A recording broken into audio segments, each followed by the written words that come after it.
আসসালামু আলাইকুম, welcome to my channel Afrin recipes and vlog. তো আজকে বানাচ্ছি চিংড়ি মাছের ঝাল। আপনারা জানেন যে আমার এটা একদমই পছন্দ না, বাট রান্না করতে আমি ভালোবাসি খুব, তার জন্য এই রেসিপিটা আপনাদের কাছে নিয়ে চলে এসেছি। আর এই রেসিপিটা কিন্তু দারুণ খেতে, গরম গরম ভাতের সাথে চিংড়ি মাছের ঝালটা জাস্ট লাগে। তো তার জন্য আমি এখানে চিংড়ি মাছটাকে ভালোভাবে ধুয়ে পরিষ্কার করে কেটে নিয়েছি। আর তার মধ্যে দিয়ে দিলাম লবণ আর অল্প একটু হলুদ দিয়ে গোটাটা মিক্স করে নেব। অনেকেই কী করে, এই স্টেপে এটাকে ভাজে, কিন্তু ভাজলে আমার মনে হয় চিংড়ি মাছের ভেতরে যে জুসিনেসটা আছে সেটা চলে যায়। তো আমি এখানে ভাজবো না, চিংড়ি মাছগুলোকে নর্মাল রান্না করব। তো প্রথমে কড়াইয়ের মধ্যে দিয়ে দিলাম সর্ষের তেল। অলওয়েজ সর্ষের তেলে রান্না কিন্তু একটা আলাদাই টেস্ট বেরিয়ে আসে। তো সর্ষের তেলটা দেওয়ার পর এর মধ্যে দিয়ে দিলাম পেঁয়াজ কুচো। পেঁয়াজ কুচোটাকে হালকা হালকাভাবে ব্রাউন করে নেব। তো পেঁয়াজটা ব্রাউন হতে হতে আপনারা অবশ্যই আমার চ্যানেলটিকে সাবস্ক্রাইব করে দেবেন আর বেল আইকনটিকে অল করে দেবেন। তো পেঁয়াজটা আমার এখানে অনেকটাই ভাজা ভাজা হয়ে গেছে। তো যেহেতু এটা ঝাল, সেহেতু একটু পেঁয়াজটা গোটা গোটা থাকবে, তার জন্য আমি এটাকে বেরেস্তা না করে এরকমভাবে হালকা আধ আধ ভাজা করে রেখে দিয়েছি।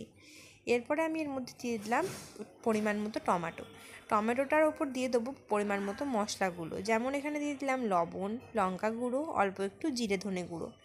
চিংড়ি মাছের ঝালে বলতে গেলে যে চিংড়ি মাছটায় কিন্তু খুব অল্প পরিমাণে মশলা লাগে, শুধু মশলার পরিমাণটা অল্প করে দিলেই টেস্টটা কিন্তু ভালো আসে। তারপরে আমি এর মধ্যে দিয়ে দিলাম আদা রসুনের পেস্ট। সবটাকে খুব ভালোভাবে আমি এখানে মিক্স করে নেব। এরপরে দিয়ে দিচ্ছি গরম জলটি দিয়ে রান্নাটাকে ভালোভাবে কষিয়ে নেব।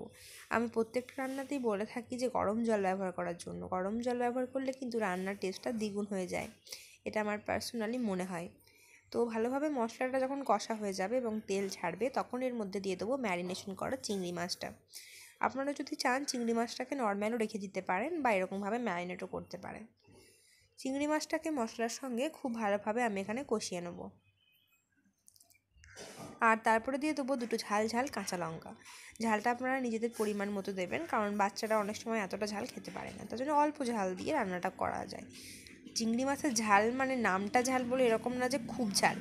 ঝাল আসলে রান্নার নামটার স্বাদটা বাড়ায়, এটার জন্য আসলে এটার নাম চিংড়ি মাছের ঝাল।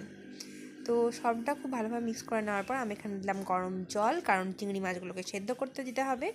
আর এখানে ঢাকা দিয়ে প্রায় 5 থেকে 10 মিনিট আমি চিংড়ি মাছটাকে সেদ্ধ করে নেবো। তো আমার এখানে চিংড়ি মাছগুলো সেদ্ধ হয়ে গেছে, হ্যাঁ অবশ্যই হয়ে গেছে। সবটাকে আবারও খুব ভালোভাবে মিক্স করে নেবো আমি এখানে।